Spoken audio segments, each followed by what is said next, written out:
escola do mundo, onde eu posso ensinar e aprender. A palavra da sabedoria é a nossa EBD. Deus é o nosso diretor, o Espírito Santo nosso professor. A Bíblia é a cartilha que ensina o caminho, a verdade e a vida. Deus é o nosso diretor, o Espírito Santo nosso professor. A Bíblia é a cartilha que ensina o caminho, a verdade e a vida. Olá, meus queridos alunos da Escola Dominical. Hoje é o Dia das Mães. É um dia extraordinário para a nossa vida. Esse gênero feminino é um gênero desconcertante, não é? E durante a história das civilizações tem sido objeto de contradição, de desprezo. As culturas vêm trabalhando com a mulher de formas muito diferentes. Haja vista as culturas babilônicas, egípcias, mesmo a cultura judaica, mas eu quero fazer jus, nesse Dia das Mães, do papel da mulher na história e também na Bíblia.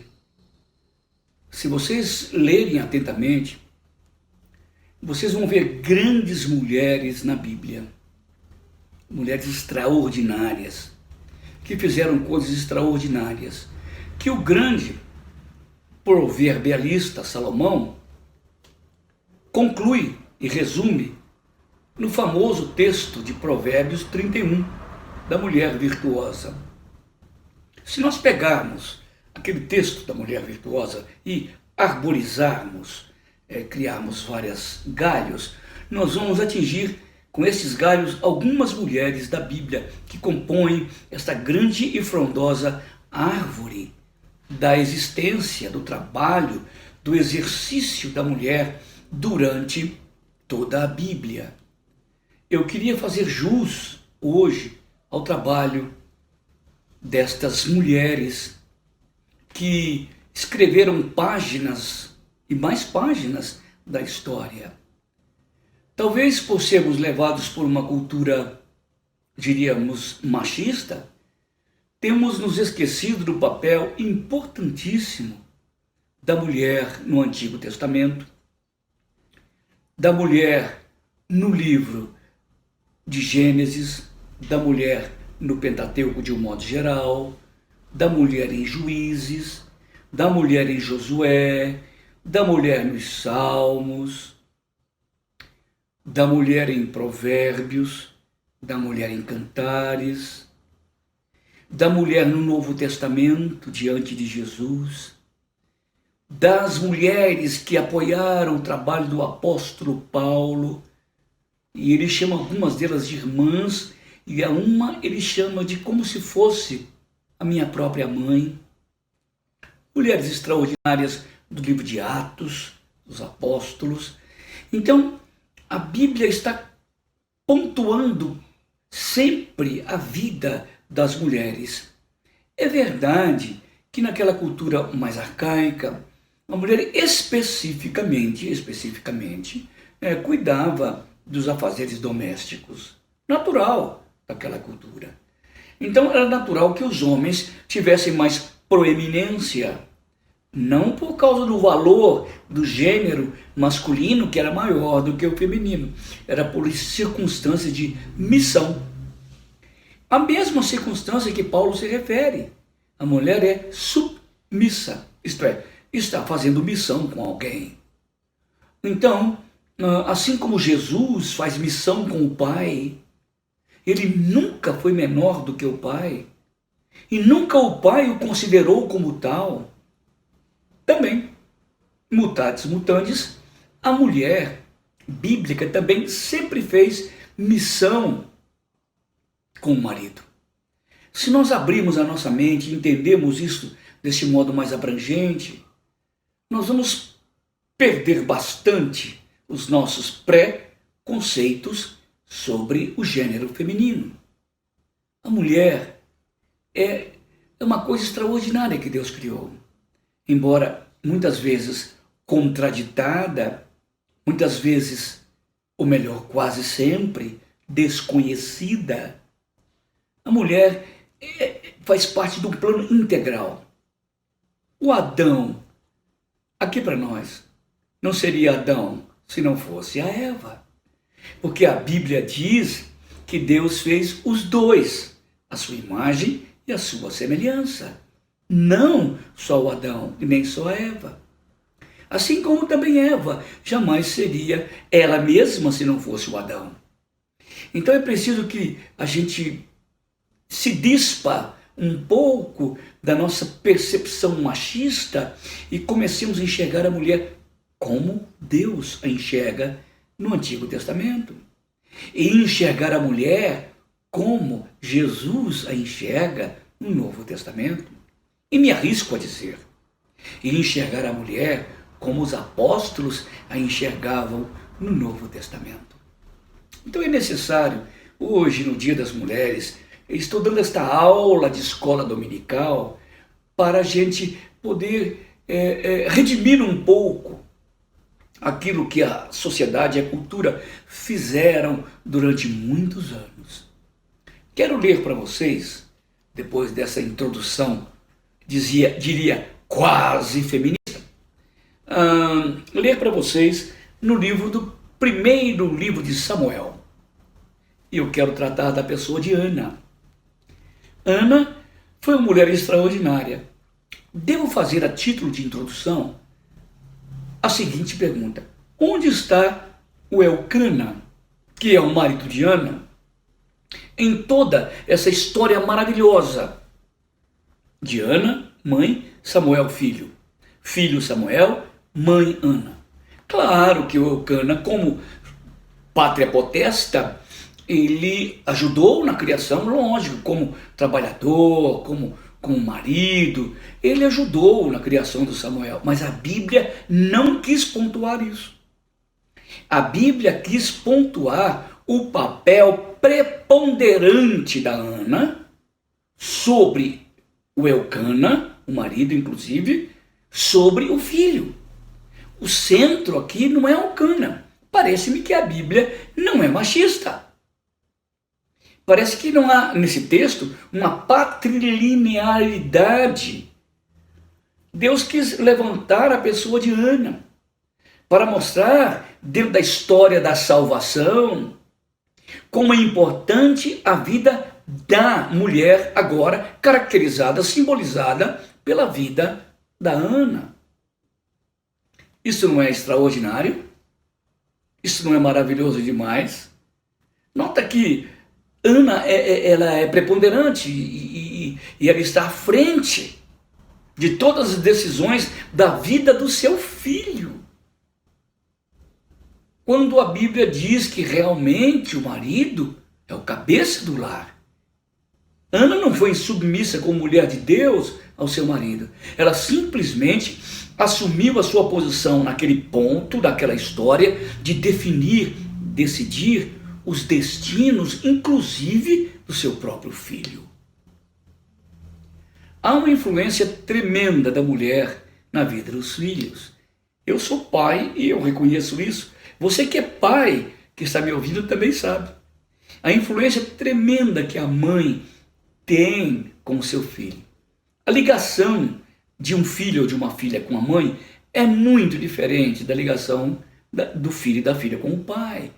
Eles começam essa ligação simbiótica desde o útero, desde o ventre.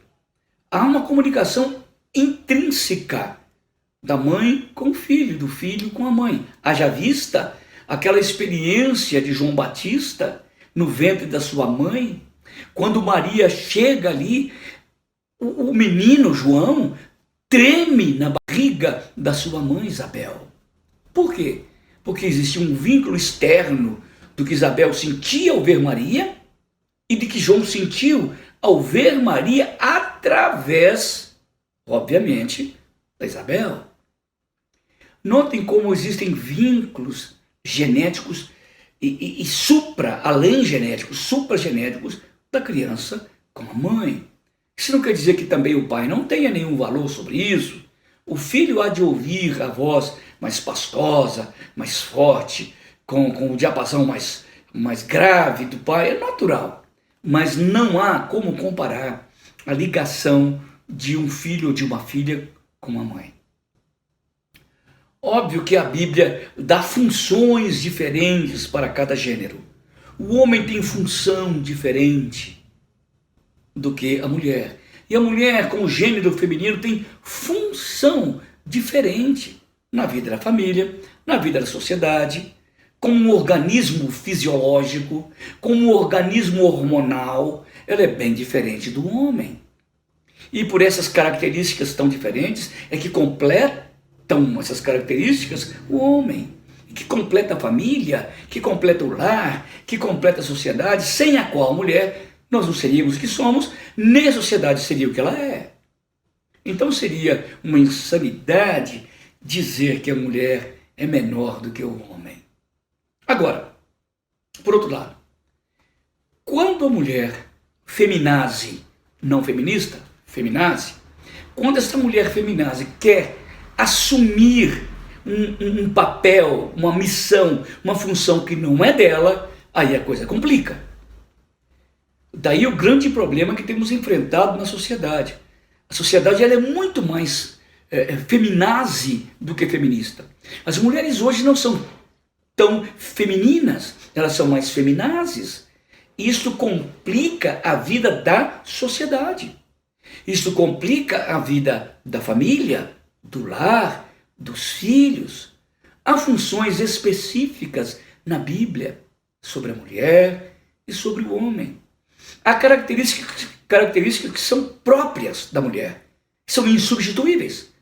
E há outras que são próprias do homem, por outro lado, insubstituíveis.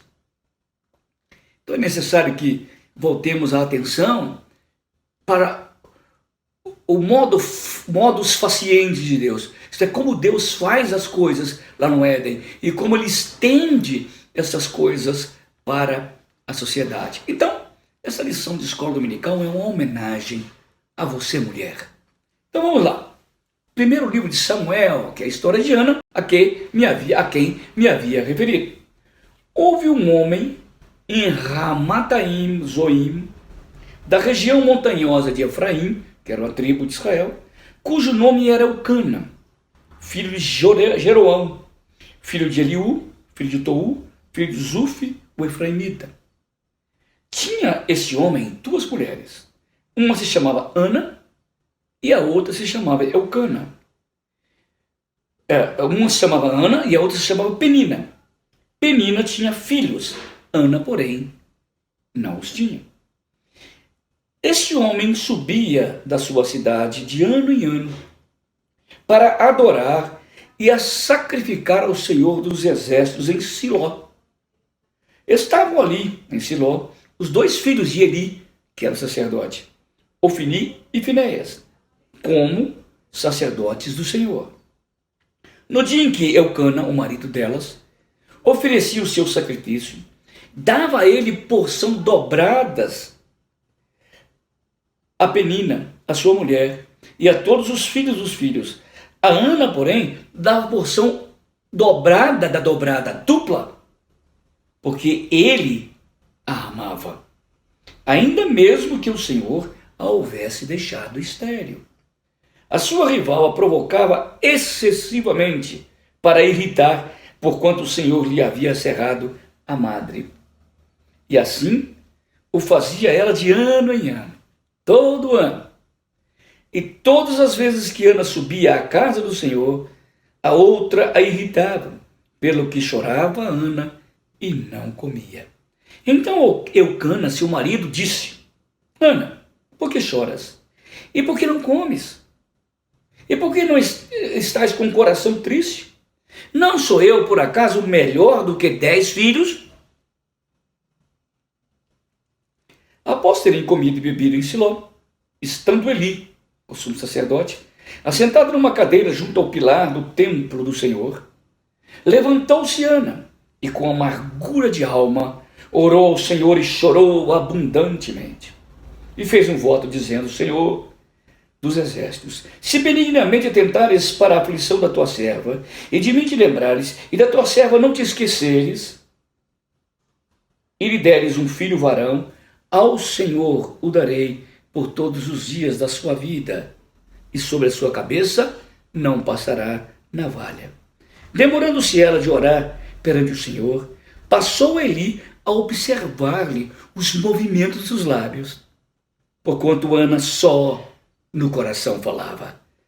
Seus lábios se moviam, porém não se lhe ouvia nenhum som da voz. Por isso Eli a teve como bêbada. Ele disse: até quando estarás embriagada? Aparta de ti este vinho e este mosto. Porém Ana respondeu: não, Senhor meu. Eu sou mulher atribulada de espírito, não bebi vinho nem bebida forte, porém venho derramando a minha alma perante o Senhor. Não tenha, pois, a tua serva como filho de Belial, porque pelo excesso da minha ansiedade e da minha aflição é que tenho falado até agora. Então lhe respondeu Eli: vai-te em paz, e o Deus de Israel te conceda a petição que lhe fizesse. E disse ele: disse ela, acha a tua serva mercê diante de ti. E assim a mulher se foi no seu caminho e comeu, e o seu semblante já não era mais triste. Quero dizer, particularmente para os homens, num parênteses, olha, há sentimentos na vida da mulher que nós não podemos compreender. A mulher tem relacionamentos com o marido de um modo, e tem um relacionamento com outra mulher de outro modo. Então nós estamos numa situação atípica aqui. Esse Elcana tinha duas esposas. Era um direito de costume, que os juristas chamam de direito consuetudinário. Então, esse Elcana tinha duas mulheres. Imagina o que acontecia de brigas e discórdias, de confusão, de conflito entre as duas. Mas a Bíblia diz que Ana não fazia isso.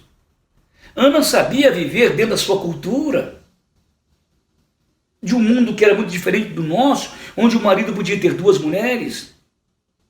Embora Ana fosse mais amada do que a Penina, ela nunca entrou em crise, como Sara entrou em crise com Abraão por causa de Agar.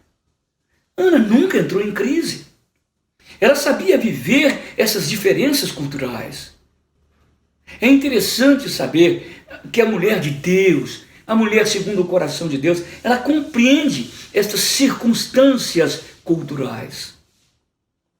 Há poucos anos atrás, talvez até no ano 60, 70, muito pouco das mulheres saíam para o trabalho. Elas ficavam normalmente em casa.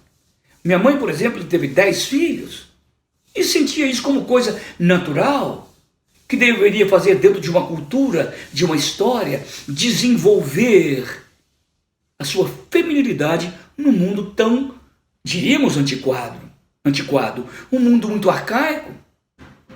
Mas uma vez a mamãe estava conversando com um juiz de direito. Papai era prefeito de uma cidadezinha do interior de Minas.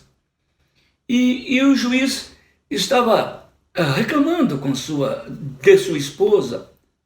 E a mamãe então foi procurada pela esposa, e a esposa, jovem ainda, o juiz bem jovem, filho de um desembargador muito importante em Minas. Esse juiz era bem menino ainda.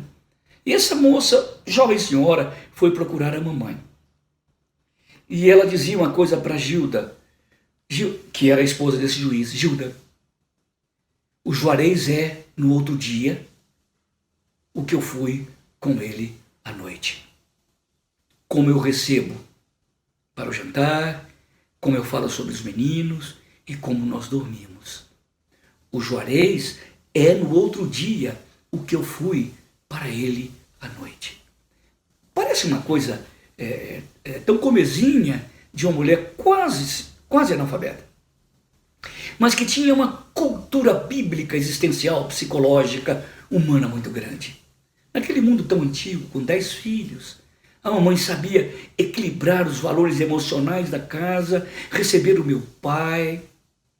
Sabe que a Ana devia fazer isso. Notem essa mulher vivendo dentro da mesma casa com vários filhos da outra. Dá para imaginar, você que é marido, o que passava na cabeça dessa mulher? Como ela tinha que saber equilibrar essas coisas dentro do seu coração e dentro da sua casa. Ela não queria ter um filho, a quem pôs o nome de Samuel, não queria ter um filho para concorrer com Ana. Ela queria ter um filho para dignificar o seu gênero feminino. Por que estou falando isso? Na cultura mais antiga, a mulher que não podia ter filho era tida como maldita, como amaldiçoada, como desprezada do Senhor. Talvez tenha essa sido a maior dor da Ana, por não entender por que Deus havia feito isso com ela. Se ela era tão temente ao Senhor, se ela sabia que o Senhor dos Exércitos, é a palavra que ela usa, se o Senhor dos Exércitos a amava, se o marido a amava mais do que a outra, por que ela carregava esta pecha, esta mancha de estéril sobre a sua vida? Então, ela não estava preocupada em colocar o seu filho para concorrer com o filho da outra. O que infelizmente, escutem, infelizmente acontece isso muito nas nossas famílias dentro da igreja. Nós começamos a comparar os nossos filhos com os outros. Os nossos filhos não são iguais aos filhos dos outros. Que tristeza quando a gente começa a fazer esse tipo de competição entre filhos da igreja. E notem, os filhos notam. E quando eles não alcançam o status que o outro alcançou, o que acontece? Eles se desviam, eles se sentem frustrados, eles se sentem tristes. Por favor, mãe, que está me ouvindo, não coloque nenhum dos seus filhos para concorrer com nenhum filho da igreja. Cada um tem a sua qualidade, tem seus atributos, tem a sua genética, tem o seu meio ambiente. Ninguém é melhor do que ninguém em lugar nenhum do mundo. Eu tenho 2 filhos e eles viveram aqui na nossa igreja no meio de gente muito mais inteligente do que eles.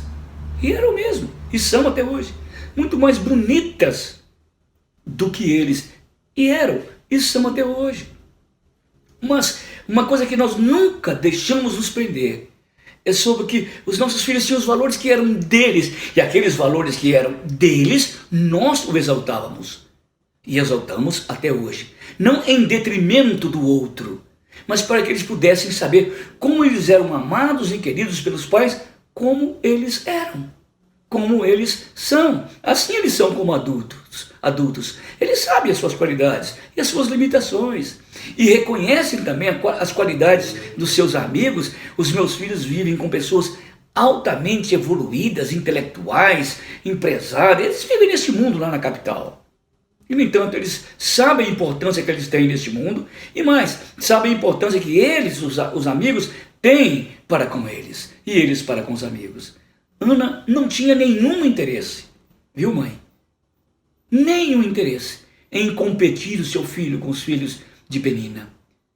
Mas ela queria ter filhos para aquilo que é de mais fundamental na vida de um pai, sobretudo na vida de uma mãe. Ter filho que vai glorificar a Deus. Quando você tem um filho, ou teve os seus filhos, mãe, o que você pensava em primeiro lugar? Sua profissão? Com quem ia casar? Onde ia morar? Ou se ele seria um homem ou uma mulher de Deus ou não? Ana tinha essa preocupação dentro do coração. Eu quero que o meu filho seja um homem de Deus. Sabe por que nós criamos filhos? Por favor, anote e aguarde isso. E guarde isso. Nós criamos filhos para povoar a terra. Nós criamos filhos para encher a terra de homens de Deus. E criamos filhos para que esses filhos levem outros para o céu. Ouviram? Criamos filhos para dignificar a humanidade. Mas, sobretudo, criamos filhos para que eles levem outros tantos para o céu. Essa é a função. Não tenha nenhum outro sentimento maior do que esse. Por favor, mãe, não tenha. Ana não estava preocupada se o filho da menina ia ser isso ou aquilo. Mas se Deus me der um filho, ele não vai ficar comigo. Mãe, nossos filhos não são nossos. Tive o privilégio de levar meus 2 filhos para a capital, eu e a Neidinha, e vivíamos com ele enquanto eles estudavam. Depois que os nossos 2 netinhos nasceram, sabe o que Deus fez? Cícero, Neidinha, estão na hora de ir embora. E nós ficamos longe dos nossos netos. Relativamente, 300 quilômetros. Ficamos longe dos nossos netos. Porque os nossos filhos, em última instância, eles não são nossos. Nós temos que criar filhos para Deus. É o que Ana tinha no coração. E o que ela fez? Ao invés de buscar recursos pessoais, recursos humanos, em primeiro lugar, não é pecado procurar o médico, mas em primeiro lugar, o que ela fez? Foi no templo orar. Outra coisa que eu queria levantar aqui, para trazer a mulher no ponto que ela deve ser colocada. Essa mulher, Ana, entrou dentro do templo.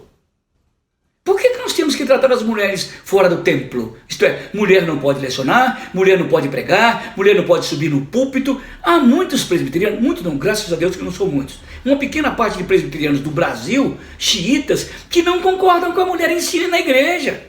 Ore na igreja, cante na igreja, note que absurdo.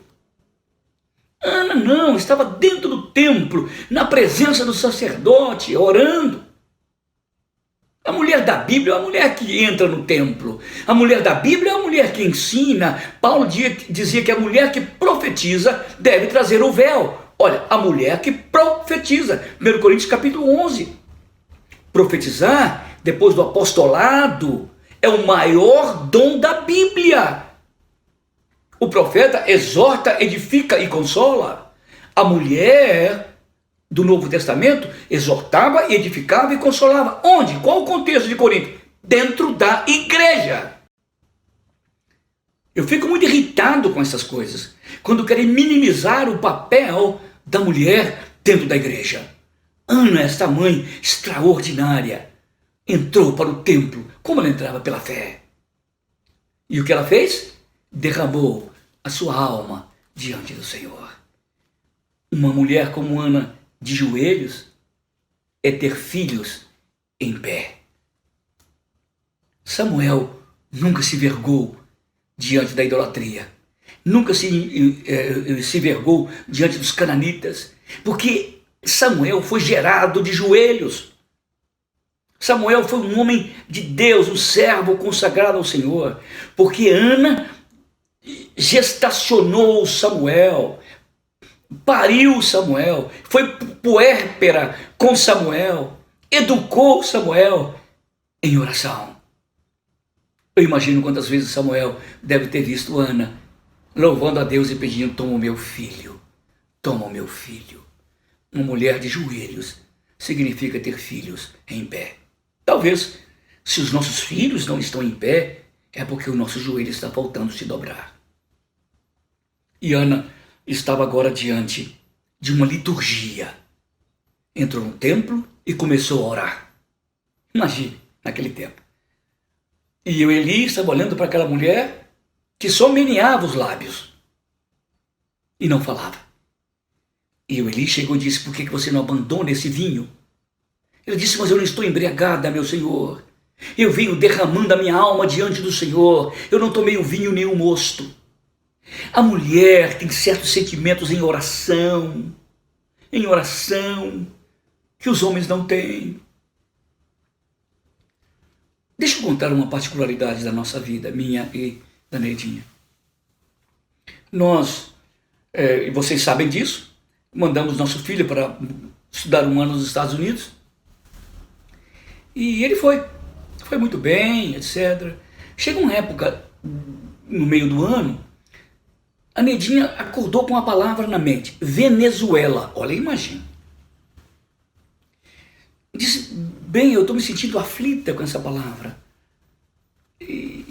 Mas o que tem a ver Venezuela? Não sei. Eu vou ligar para o Nelsinho. E ligou. Filho, Deus colocou essa palavra na minha mente, no meu coração. Venezuela. E eu não sei o que é.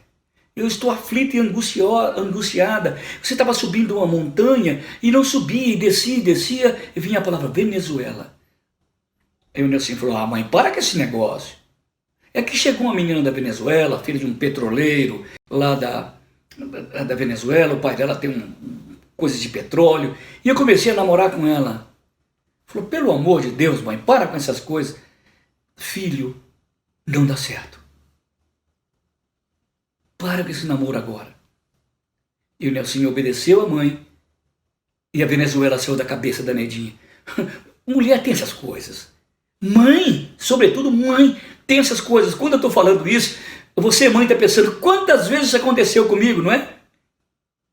Ana era assim. Por isso que a mulher é fundamental na vida do marido, na vida do lar, porque ela tem percepções e sentimentos dados por Deus, se não é psicológico, se é espiritual, por Deus, para abençoar a vida do lar. E Ana estava orando. O Eli percebeu isso, recebeu a mensagem do Senhor, o oráculo do Senhor, e disse, Ana, Deus atendeu a sua oração. E a Bíblia diz que esta mulher saiu com um semblante alegre. E o seu semblante já não era mais triste. Sabe como uma mãe sorri dentro da alma? Quando ela ora. Sabe quando uma mulher sorri dentro do coração? Quando ela derrama a sua alma diante do Senhor. E através da oração tem aquelas percepções profundas, além da lógica e da inteligência. É assim é que uma mulher de Deus vence o mundo. É assim é que uma mulher de Deus é esposa. É assim é que a mulher de Deus vence as suas concorrências. É assim é que a mulher de Deus cria os seus filhos. É assim é que a mulher de Deus entrega os seus filhos nas mãos do Senhor. Que coisa maravilhosa é ser mulher. Que bênção, que privilégio. Que Deus te abençoe, mulher presbiteriana de Jaú. Que Deus te abençoe, mulher presbiteriana do Brasil. Para que vocês possam, como Ana, de joelhos, carregar os seus filhos, os seus maridos de pé. Que Deus nos abençoe. Diz o texto popular que atrás de um grande homem existe sempre uma grande mulher. É verdade. Eu costumo colocar uma vírgula depois da mulher. Depois de um grande homem existe sempre uma grande mulher, vírgula, cansada. Talvez você esteja assim também, mas que Deus te fortaleça, que Deus te levante. Feliz Dia das Mães. Deus abençoe a todas vocês.